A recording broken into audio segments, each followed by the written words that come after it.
If you live in an RV, where should you hide your valuables? Where do you want to put your gold, your silver, your cash? Well, we're going to find out right now. A buddy of mine actually lives in an RV, and he was asking me like, hey, where would you hide your valuables in this RV? And of course, I brought some valuables. We got to have some fun. I don't even know what I brought. I just grabbed one of my stashes. So this, okay, so these are the silver coins. And this is 1.5 ounces of silver. And then what else do I have? Let me just reach around in here. Those are some more. I got some gold here. These are 1/4 ounce gold coins. And these days, that is thousands of dollars worth. And I got a few other coins in here too. Some more silver. Anyways, I got a lot of coins here.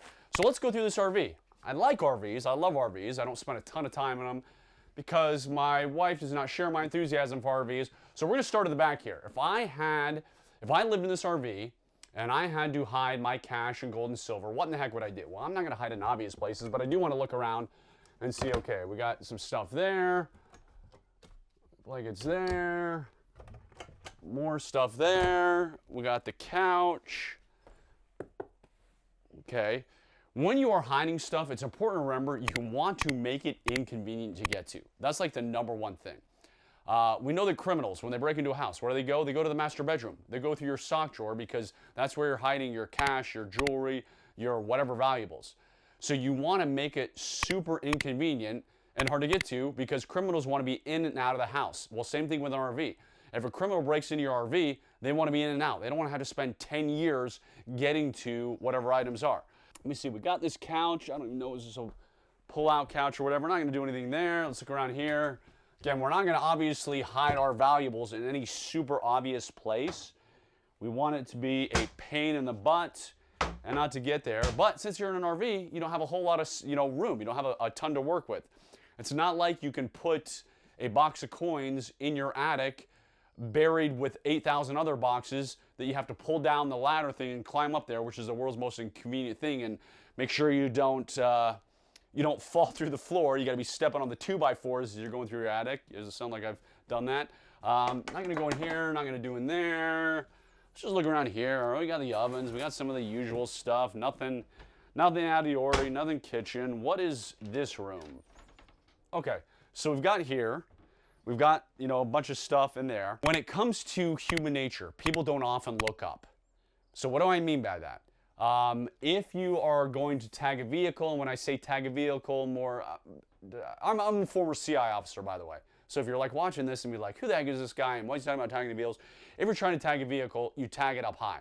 What I mean by that is, let's just say it was a sticker. You're trying to follow a car and you wanted to put a blue or a pink sticker. You wouldn't put it on the bumper because people would more notice that when they're walking around the car. But they don't look up. So like if you were in an SUV, you put at the top of the SUV, you'd put that pink sticker because humans are used to looking down, but they don't look up. Well, that's what reminded me of going in here is that if I look up, there's a lot of space above here. You could actually put some kind of shelf up here and you could have a little space to set some of these coins or to set some cash or whatever. Because most people are not going to sit in there, crank their neck and go up there. The downside with this is it's not inconvenient, meaning it's pretty easy to get to, but I still like that space. I don't know if you want to peek in there and see what it looks like in there. And while you're doing that, okay, we got our vacuum system. Does that go up here? Just a little bit, not a whole ton. There's not that much space here. All right, we're not going to do that. This is not the world's biggest RV, by the way. It's only got one bedroom, doesn't have bunk beds or anything like that.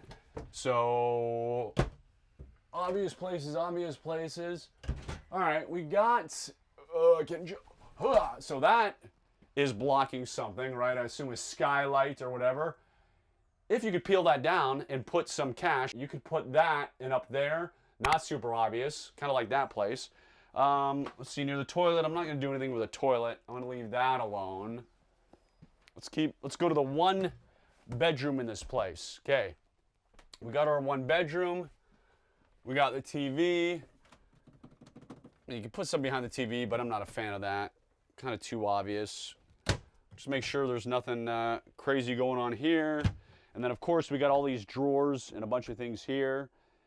And let me see. There's not the since this is a small RV and that's stuck to the wall, there's nothing great, no great shakes there. All right, we're gonna head into the bathroom now. Let's go into here, and geez, it's actually a big bathroom. I don't spend a whole lot of time in RV bathrooms, but this sucker's huge. This is bad, man, this is big. Okay, so now we're in the RV bathroom, a big bathroom. What would I do here? Let me see. Even though it's big, let's see, we got a closet here. Where are the lights? Okay, closet. It's got some shelves and everything, but nothing out of the ordinary. We'll open these. Nothing great. Trying to speed along here. Find something here. I mean, remember, they're going to check the obvious ones. They're going to go and check and see if there's anything there. I mean, we got this thing again. Is it a skylight? I don't know what. I don't want to break it down. I don't want to destroy his RV, so I'm not going to bring it down. But you could hide something under there. So yeah, there's nothing. I mean, there's two ways you can do it. You could do what I just said, meaning you could hide one, as I said, in the closet with food, hide it up there. You could hide it in the skylight.